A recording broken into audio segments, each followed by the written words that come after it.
Beijing's cover-up of the coronavirus outbreak, its heavy-handed tactics in Hong Kong, and what some are calling a genocide of the Uyghurs, have forced many people to awaken to the chilling realities of the Chinese Communist Party. But practitioners of Falun Gong have faced this every day since July 20th of 1999, when the Chinese regime banned Falun Gong and sought to eradicate the popular spiritual practice. Tens of thousands of Falun Gong practitioners from all over the country was sent to that sports stadium by bus and forced by the armed police to line up while the loudspeaker at the sports stadium repeat the news of the full ban of Falun Gong in a loop.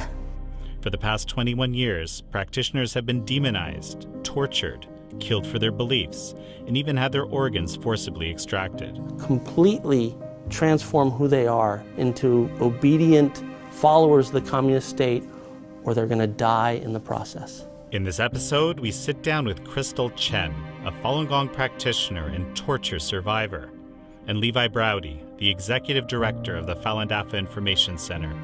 Their stories and insights offer a window into the threat China's ruling regime poses, not just to Hong Kongers and the Chinese people, but also to the rest of the world. This is American Thought Leaders, and I'm Yanya Kellick. So Crystal, tell me about your life before July 20th of 1999. Before 1999, my life was very good. So I work as an assistant of the executive in the largest textile import and export corporation in Guangzhou. And I started to learn Falun Dafa with my mom in 1997. Although at that time, my mom suffered a very serious stroke and paralyzed, and also breast cancer. But miraculously, and she recovered after just a few months of taking up the Falun Gong practice. So we practiced Dafa and studied the Fa, and at that time the Falun Gong was very popular in the city. Besides all the meditation sites in the park, and there are also some people in my workplace also practice Falun Gong. Even during the lunch break, we'll have a Falun Gong meditation section at the workplace. So in your city at the time, how did people practice? Every morning they went to the park, and even in the evening after dinner, and we also will have a Falun Gong free, like a teaching instruction section in almost all the parks. So life is very good at that time.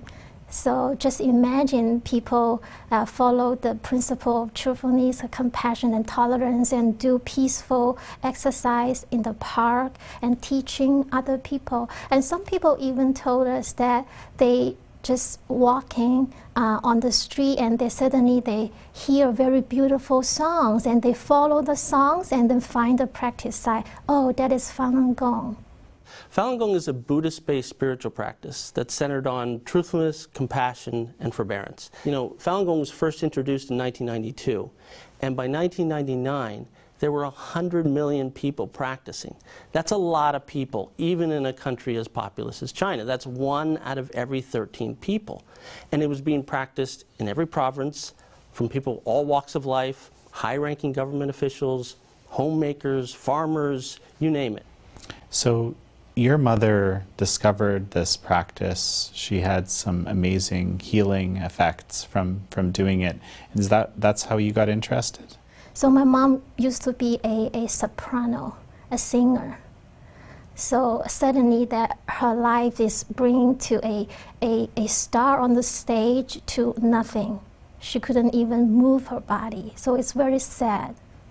But I remember while she was in the hospital, in the cancer hospital, and one day she decided to go out to do some Qigong. At that time, I know nothing about Qigong because I was born and raised in communist China. I was brainwashed that all the qigong or religious superstitious. It's not good. So I doubt about it. But my mom was very, very determined, and she said that someone just sent her a book of Zhuan Falun, which is the main book of Falun Gong, and she thought that it's very good, and she decided to go out for a try. And she told me that you didn't know how miserable I was in the hospital, and knowing that it might not be cured. So I was very skeptical, but I love my mom. I decided to go with her and to escort her, accompany her to see whether this Falun Gong will work for her. Sure enough, it was very good. So my mom recovered miraculously, after just a few months taking up this practice. And I was started to think, what is this? This is so new to me. And I started to also read the book. So let's move to July 20th now of 1999. So you've been practicing for a few years. And what were you doing around that time? I remember on July 19, 1999,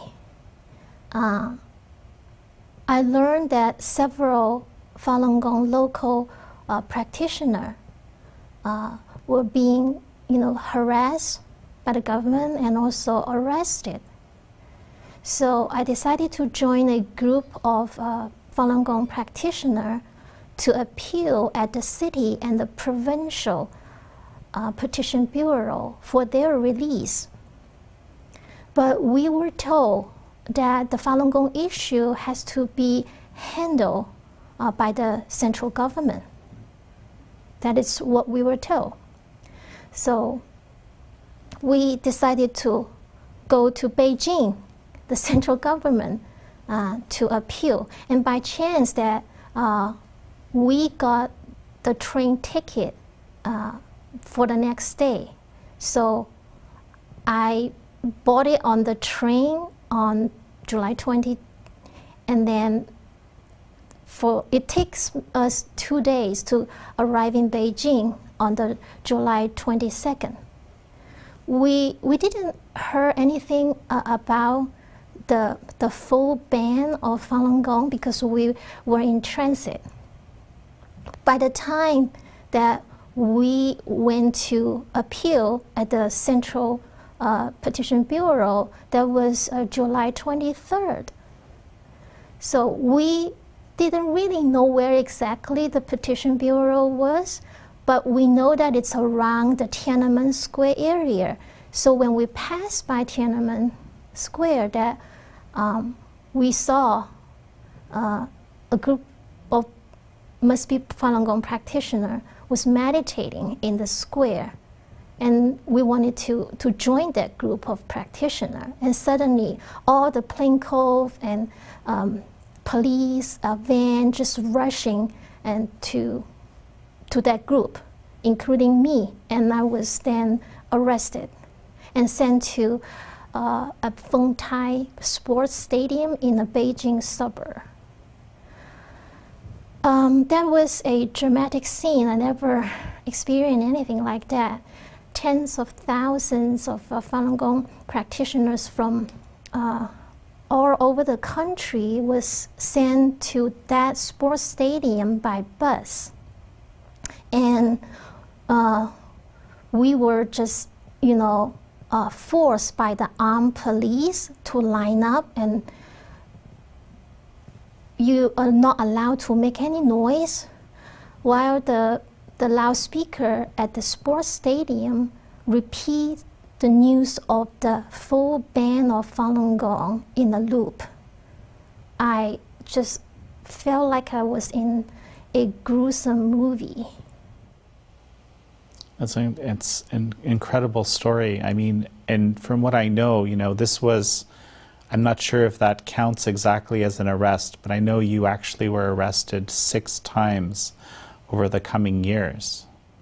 Yes, and that was the first time is my first experience being arrested just for attempted to appeal for the stop of the persecution of Falun Gong and expressing how benefit the Falun Gong due to me, myself, and my mom.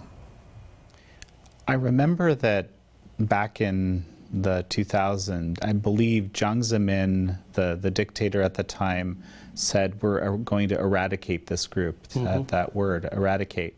Now, what did that actually mean? It wasn't like we're going to kill all these people, right, necessarily. But what did that mean, and what was the, how did this eradication proceed, and is it still happening now?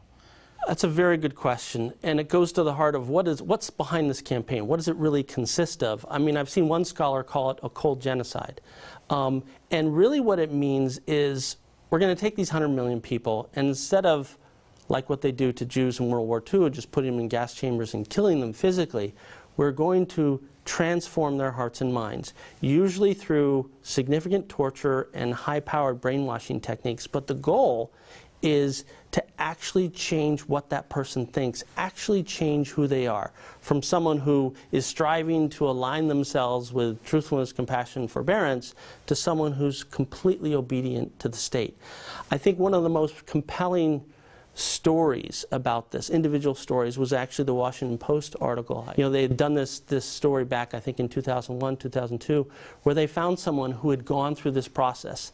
So this Falun Gong practitioner was taken into custody. Not only was he tortured and underwent these horrific sort of psychological techniques, but once they had broken him, that wasn't good enough. He now had to go to study sessions and start to show that he's taking the communist ideology into his heart. That wasn't good enough. He now had to stand up in front of a camera and they film him while he professes his allegiance to the party and how great the party was. And he came out of this process, and one of the things that struck me at the end is he sort of said, what I've learned is we, human beings, he's talking about, are the worst animals on earth. And his case was, I think, a very vivid example of what Jiang Zemin meant by eradicate. He is going to completely transform who they are into obedient followers of the communist state, or they're going to die in the process. I was sentenced to forced labor camp without trial, and I was sent to detention center, brainwashing center, all sorts of, property that the Chinese Communist regime that persecuted Dafa practitioner. And also I experienced different type of torture, of course, not only physical, also mental. So I remember my first experience being physically tortured was in a detention center in my city, Guangzhou City, the Tianhe Detention Center. I was forced to have a high-density salt torture, which seems very weird, right? But that torture actually is that I was forced to have this like a high-density water, high-density salt by, 5 big, large male detainees putting me down on the floor. And they cut this bottle, water bottle in half as a funnel, and they cover my eyes with a very dirty towels used to wipe the floor. And then they shove this 1 pound bag of the salt with just a little bit water in it, and shove this opening of the bottle and trying to pry my mouth open. And then I feel like the salt is all over my nose, my eyes, and I feel really, really hot pain. It's very painful.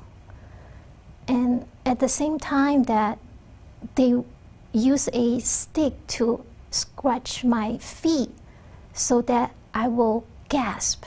And so all this salt will put it into my throat, my stomach. So it's really, really painful. So I couldn't breathe. I struggle to fight against this pain, but at the same time that I feel that I'm going to die. So they're basically force feeding you salt water, like really Salt, super high density salt. The result, it was very painful. I couldn't eat after this torture. I couldn't eat nor excrete. And if I vomit blood and salt for the next few days. So it's very dangerous. It could kill people. And that's why that when we suffer this, we already, protest to the prison guard and said that if you continue doing this, you're gonna kill people. They stop. It's just because I remember when the moment that I thought that I was going to die, I pray to, for the divine help for me to endure. But at the same time, I said to myself that I will never give up. I will never give up. But I'm praying for the divine help for me to endure. Almost immediate at that moment, the chief guard ordered to stop. It is amazing. And also at the same time, one of the 5 big guys holding me down fell over. And because of that, they stopped. Why is it so important for you to keep practicing?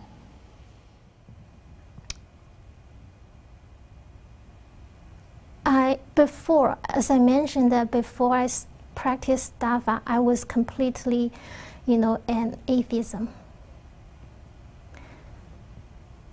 I didn't believe there is a higher being existing, and I didn't even know that there is a way for a human being to, become awakened through spiritual discipline. But ever since I practiced Falun Gong, I feel like I got what I want. Because even though that before practice, I led a pretty good life, well-educated, good family, promising career in a big company. But I always ask myself a question that where am I from? What am I doing in my life? Is that all my life is all about? Just, get educated, marry, good family, and have a good work. That's it. And where are we going if I die? This is the question that deep in my heart. But Falun Gong definitely give me the answer, and that is what I am seeking for in my life. What people typically associate with Falun Gong is the organ harvesting issue. There was a China tribunal this year, but that followed on all sorts of, attempts to look at this issue, gather evidence, and so forth, again, over more than a decade. So people hear about this organ harvesting issue. Can you briefly tell me about the connection to Falun Gong? Sure. Organ harvesting, we became aware of it. It came on our radar mid-2000s.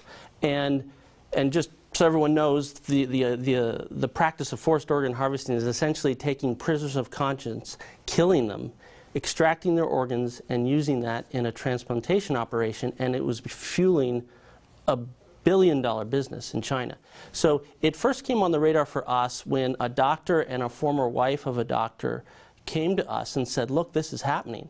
And very quickly we started looking into that and found some very disturbing evidence. In particular, there's some phone calls that undercover investigators did where they actually called these different hospitals, and we have recorded doctors admitting, yes, you can get organs in just a few days' time or a week, and yes, they're coming from Falun Gong people. And after that, a number of journalists and some human rights lawyers logged into the story and started doing more investigation and realized that in China, in these various hospitals, you can get organs in a matter of days or weeks, where in most countries, it's months or years. Because if you think about it, you have to wait till somebody just happens to die who just happens to be a match with you as an organ. So, but in China, they were saying days and weeks for wait times.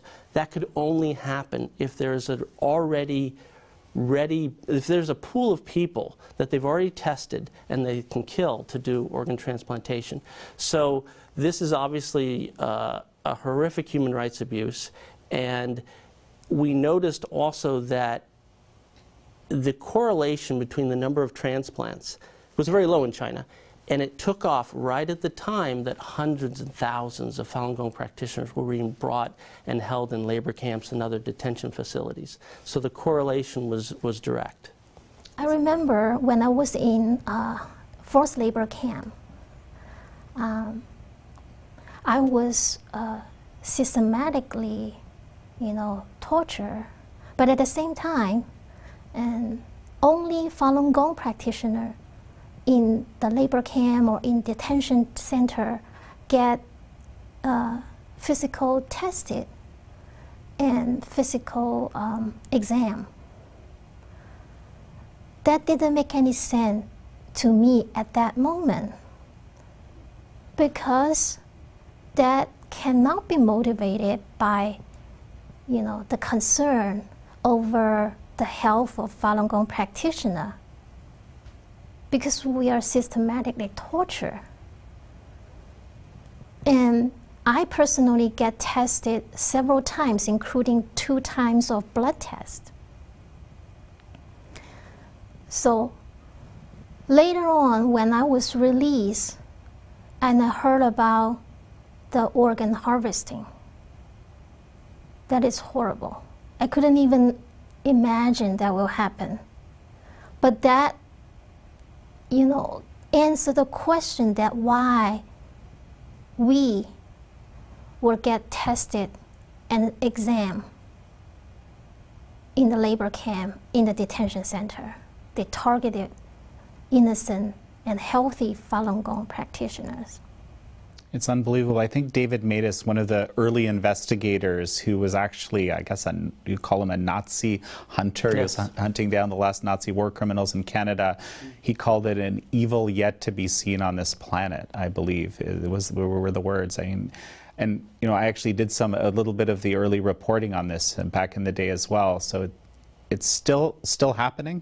Very much so. In fact, the China tribunal that you had mentioned, they came out with their final judgment just a few months ago. And not only did they conclude, yes, this is happening on a significant scale, and it's ongoing today. And I think what's interesting is that, if you noticed in the news a couple months ago in Wuhan, they made a lot of fanfare about a double lung transplant. And what's very peculiar about that is it showed all the same red flags that we've had with forced organ harvesting all along. Where did they get these lungs so quickly and get them to Wuhan?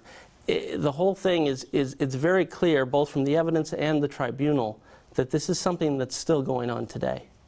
That's an interesting case, because obviously that was some kind of a propaganda push by the regime. These lung transplants, look what we can do, this kind of thing. And this propaganda, of course, fits into this whole Falun Gong story extensively. Before I go there, you know, one of the things that I remember is the reason why people would call and ask if it's Falun Gong, like why would someone do that, is because Falun Gong were known to be healthy. And I think this is, again, a kind of really perverse, twisted aspect of the organ harvesting story. That is the sad irony, or one of the tragic parts of this, is that Falun Gong brought tremendous health benefits to the people of China, and then the CCP seized on that and said, we're going to take these people, and because they're so healthy, we're going to make them the primary victim group, the primary source of organs, keep them in detention, and kill them every time we want to do an organ transplant operation. With a marginalized group, there's a kind of ease of using people in this sort of a dictatorship this way that I think maybe even David Matus was also the one who identified this kind of issue. Can you speak to that a bit? I think that's a great point, because it touched on two things, I think, is how did Falun Gong become a marginalized group? Because again, if you go back to the 1990s, Falun Gong was everywhere. It's in every park. It's like, and it was, again, it was like, it was a Chinese thing. It wasn't, you know, after decades of living under communist rule, along comes Falun Gong that's sort of heartland China. I mean, it's sort of like apple pie, church on Sunday, and baseball all wrapped into one, you know, the analogy to America. It was very Chinese, and it was very something that people were proud about.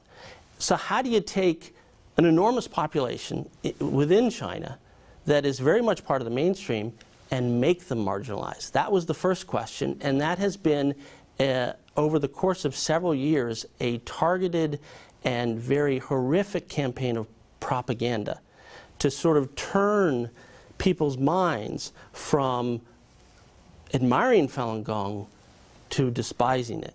And once you have people thinking that way, this sort of natural distance, now it becomes much more easy for an institution like the medical institution to take over and do horrific things to these people. And quite honestly, it's a pattern we've seen in sort of genocidal activity throughout human history. That is a vital component, is to marginalize and dehumanize. And once that can be achieved, the rank and file and various institutions can be unleashed to do horrible things. And that's really what we've seen with organ harvesting. How is it that this propaganda work? You know, I just watched this film, Ask No Questions, you know, and you actually appeared in it. I wasn't expecting that. It's just something that's come out recently. I tend to watch the films that have to do with China human rights issues.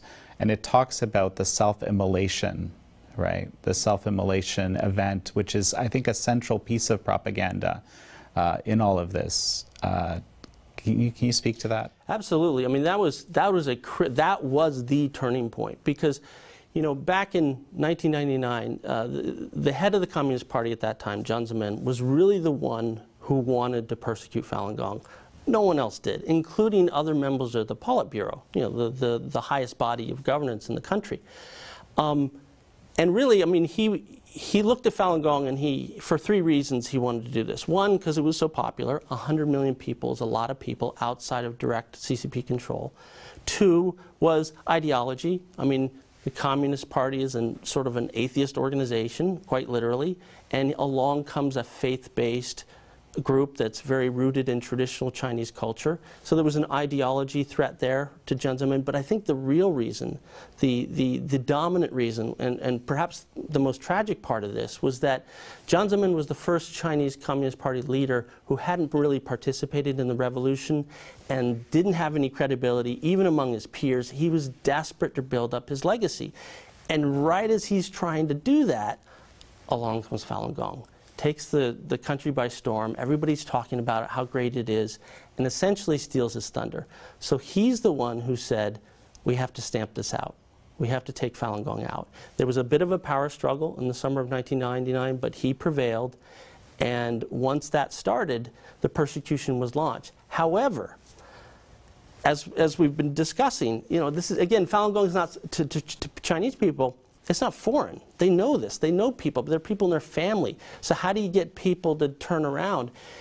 A lot of provinces, a lot of areas weren't taking part in this persecution initially, especially further out in the provinces. And Jiang Zemin actually had to take a tour around the country, especially the southern part of the country, to drum up support and to threaten people and coerce them to do this persecution. And that was having some effect. But it wasn't until the self-immolation that things really turned around. So in January of 2001, 5 people set themselves on fire, allegedly, in Tiananmen Square. The police, for some crazy reason, were there to film it. They were taking pictures. They got the whole thing on camera. And that was used in a propaganda blitz to show the Chinese people just how, quote-unquote, evil Falun Gong was. Look, people are burning themselves. Isn't this terrible? And the images were so horrific, the narrative so sort of twisted, that that really turned the tide inside China in terms of people thinking, oh, Falun Gong is great, it's come from, you know, it's the best of our Chinese culture, to, oh, this is bad. Or at least if they weren't even convinced with the propaganda, which was running 24/7, I mean, it was everywhere, they were at least so scared of the issue, they just didn't want to deal with it. So the self-immolation was the turning point to get the rank and file around the country to really take persecuting Falun Gong seriously. You know, in the film, they interview one of the CNN correspondents who was actually happened to be on the scene, and it's just there's all sorts of these kind of bizarre inconsistencies. The media say that the CNN was somehow provided the footage. They say, no, there's no way, we actually had to hide it, pretend it didn't exist. Anyway, the story kind of goes on, and there's, you know, a lot of evidence that this was actually manufactured. Even though the actual truth of it probably will never be known because it was all controlled by the regime. That's right. And I mean, the one reporter that was brave enough to look into this, Philip Pan with the Washington Post, he went to the hometown of 2 of the alleged self-immolators and found that no one had ever seen these 2 people practice. And there was all kinds of anomalies in terms of what they were saying on the square, how they were sitting. None of it looked like Falun Gong. The police were behaving in a very strange manner, waiting until they said stuff so that they could get it on camera and use it for propaganda purposes before they put the blanket on them or dealt with them, which is completely different from how they deal with Falun Gong people on Tiananmen Square. If you see any of the footage, the minute someone steps on the square and says something positive about Falun Gong, they're racing out, they tackle them, they take them to the ground, they get them to the van, trying to make sure they don't say anything. This was the exact opposite. Several organizations have looked at this and said this was clearly staged. And a lot of these anomalies make that very clear, that all the sort of the movie techniques they used, but also the fact that these reports came out so quick, in a matter of hours. In some cases, I think some of the reports came out before the victims, so-called victims, were even brought to the hospital. I mean, some of this stuff was very quick, and it was a propaganda blitz. I mean, literally 24/7, it was running for quite some time. So it is well understood that this was staged, but the damage was still done, because inside China, there is only one media, and that's the state-run media, and it had an effect. Tell me briefly, you know, what ended up happening to your mother and your family? I lost my mom because of the persecution of Falun Gong. I was sent to the same detention center and the same labor camp with my mom, but we were separated and never had a chance to see each other for almost 3 years. But later, I was told by some of the fellow practitioners who spent some time with my mom in the prison or in the labor camp, and they told me that my mom also suffered brutal persecution. One of the persecution to my mom is electric baton shocks. And they shocked my mom for almost 2 hours without a break. And also, it shocked all the very sensitive part of her body, like the underarm and the inner side of her thigh, and also the ear, the neck. And my mom was, you know, covered with all this black bruise and burns. You can imagine 2 hours of electric baton shocks. And it can even smell the skin burn of my mom. And then my mom was tortured in the detention center, in the labor camp, and also later to brainwashing center. That is a facility that specializes in persecuting Falun Gong practitioners without trial, without any legal protection. It's a black jail.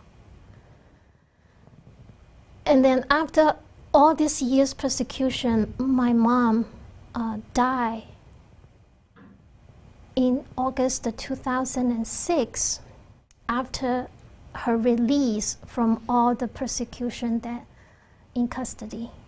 The persecution on Falun Gong, to me, that it's not only a persecution on Falun Gong group itself. It is a persecution to the humanity and the spirituality in a whole. People think that, oh, Falun Gong practitioners are being persecuted, but they didn't know that at the same time, our families and our co-workers, they all threaten. For example, my ex-husband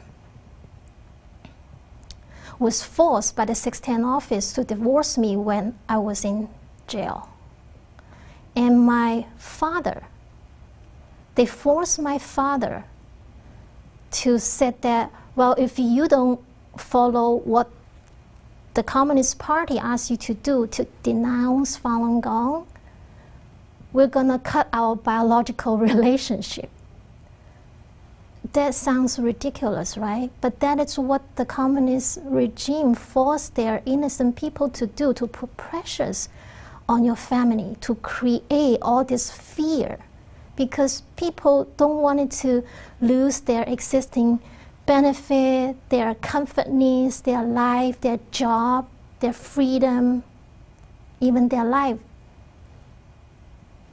The communists just create fear to everyone related. For example, they will force the inmate to torture us. And if they follow what they said, and they will get released quickly, earlier, that's a benefit. If the police will torture us and also force us to transform and denounce Falun Gong, they get promoted. They get extra bonus for it. It's all about that. Let's talk about something that's very fresh in the news right now, and it frankly has a lot of us really worried, and a lot of good friends of mine very worried, which is this new Hong Kong national security law. What are the implications for Falun Gong? The implication is actually worse than mainland China in terms of what could happen to a Falun Gong practitioner or anybody that crosses this law in Hong Kong. And that's what I think was so shocking about this. And I'll give you a very specific example. In mainland China, what you tend to see is when they sentence a Falun Gong practitioner to prison, it may be 3 years, 5 years, it goes all the way up to like 18 years. On the Hong Kong law, minimum 10 years, it could be a life sentence. So that's one example of how they've actually outdone themselves, where the implication for people inside Hong Kong could be worse. There's also this draconian aspect of this law where, for very vaguely worded reasons, authorities in Beijing could decide, we're going to take whoever it is that was just arrested in Hong Kong, we're going to bring them to mainland China, we're going to do the trial there, where obviously they have total control over the entire legal system, prosecution, judges, and so forth. So it has made Hong Kong as bad, or not, if not worse, than mainland China. One other thing that's particularly troubling about the law is there are aspects of it that allow Chinese agents to come in and basically operate in the offices of Hong Kong. And so the 610 office, which is sort of the Gestapo, China's Gestapo for persecuting Falun Gong, that's its sole mission, now has the legal framework to come in and operate in Hong Kong. And so very much a concern for anybody who practices or speaks out or advocates in any way for Falun Gong in Hong Kong. Well, so this is actually fascinating, I think, for our viewers, and just the concept that there is a organization like a Gestapo that you described that's solely dedicated to the destruction of Falun Gong that's been operating for how long? 21 years. And so tell me about this organization. What kind of powers does it have? What does it actually do? Sure. So the organization is called the 610 Office, and it was formed in June of 1999, which is before they announced the persecution. So they're already preparing this. It's an extra-legal agency that reports directly to the Politburo, which means it has jurisdiction over the whole country, over any government agency, over any group of police, and their sole mission, they were created solely to implement Jiang Zemin's persecution campaign against Falun Gong, which is kind of how they've got the name China's Gestapo. That's all that they do, and they can override decisions at the provincial level, the city level, the local level, when they want to go after Falun Gong. And they've been operating for 21 years. Now, as the CCP has done frequently in other regards, a few years ago there was an announcement that, oh, you know what, we're going to dissolve the 610 office. We're no longer going to have that. But after that, even as early as most recently as this year, we've got documents coming out of China and other evidence to indicate that indeed this agency is still operational and is still doing the core function of persecuting Falun Gong. So that's what China's Gestapo is all about. So basically these guys can come in and commandeer any security resources. That's correct. And again, they report to the Politburo. And so they're really a Communist Party entity above the government. So Levi, we've been becoming aware, I guess, as the free world, especially over the last few years, of how much influence and power the Chinese Communist Party yields over American, international, all sorts of institutions. There's been, you know, we now have the FARA reports, $19 million was spent just on China Daily inserts in major American media by the Chinese Communist Party. How is the Chinese Communist Party influencing the media? Has it influenced the reporting on Falun Gong or the lack of reporting on Falun Gong? I think you have to conclude that it has. And I say that for a few reasons. First of all, if you just look at across industries, I mean, look what happened with the NBA, right? I mean, normally you have players and coaches who are very politically vocal, which is great, more power to them. But along comes one person who says something about Hong Kong, and suddenly the CCP swoops in, and everybody goes quiet. No one wants to answer questions, and when they do, they obviously haven't done their homework. You see this in Hollywood. You certainly see it in government. Inevitably, you're going to see it in media. Our media companies are companies. They're for-profit companies. Many of them have enormous business interests in China. And that aside, there's also, we've had several reporters that are very candid with us that tell us that there's only so far they can go in terms of exposing the CCP because they might be kicked out of China or they might lose these business interests. So it is invariably so that media coverage of Falun Gong is being influenced by the CCP, just like the CCP is influencing all these other sectors. I think there's another interesting aspect to this, and that is, how did we get to this place? How did the CCP become such an entity that would influence in this regard? The persecution of Falun Gong played a role in that. So again, going back to 1999, you've got 100 million people all around the country from every sort of walk of life. How are you going to persecute those people? You have to weaponize every institution of society in order to get that done. And what does that mean? Well, one of the prominent features of this we saw over the years is that people who would persecute Falun Gong, who would go along with this, rise through the ranks. Those who would not would be demoted or often sometimes fired. I mean, literally, if you're a leader in a business, if you're the one who's going to say, okay, I've identified 3 Falun Gong people in my work unit, get them off to a labor camp, you're going to go up because of that. We saw this in every industry across China. So what does that do for the culture of the business, for the society at large? It essentially criminalizes all these institutions. Jeffrey Nice, actually, who was the lead prosecutor in the China tribunal that you referenced, said as much in the final judgment. He investigated the forced organ harvesting and came to the conclusion that in the CCP we're dealing with a criminal state. And it really is true. And the implementation of the Falun Gong persecution is a large part of creating that. And now we in the international community have to now deal with that, because these institutions that have been weaponized, that have been imbued with the mechanisms of persecution, of having leadership that would do that, having propaganda policies around what they do, is now touching our government, our businesses, our media. And we're seeing the effects of that. If you look at the NBA, if you look at some of the things that the Chinese regime is doing on calling our members of Congress and asking them to persecute Falun Gong or do this or do that, the type of influence we're seeing in every sector where we interact with the CCP has that character and has that risk to us. So Levi, this brings to mind another case, actually very, very recently, middle of 2020, a very affluent woman sentenced to 8 years, as I understand it, purely for practicing Falun Gong. That's right. Yeah.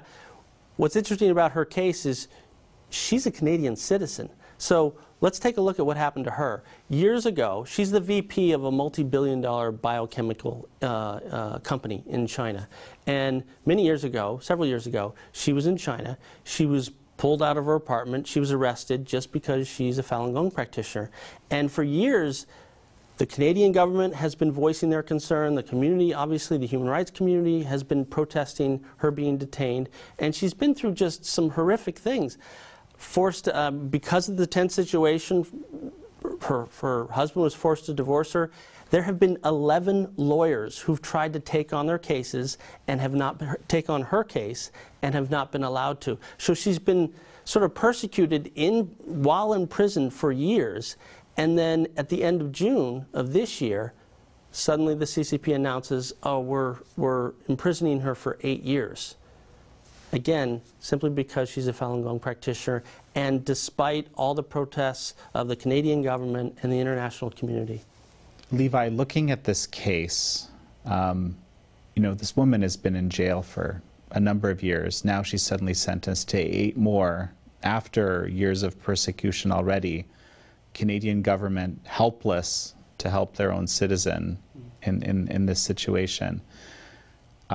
Makes me think of this, let's call it, wild lack of transparency for what happens in China. And this actually, has been highlighted recently by the coronavirus situation, the UN, the coronavirus situation, the Chinese influence on the WHO, all these things. And it reminds me actually of something that David Matus has written about pretty recently, which is that had we, as the free world, I suppose, demanded more transparency in the realm of organ transplants and other realms of China, maybe this would have never happened, this whole coronavirus pandemic.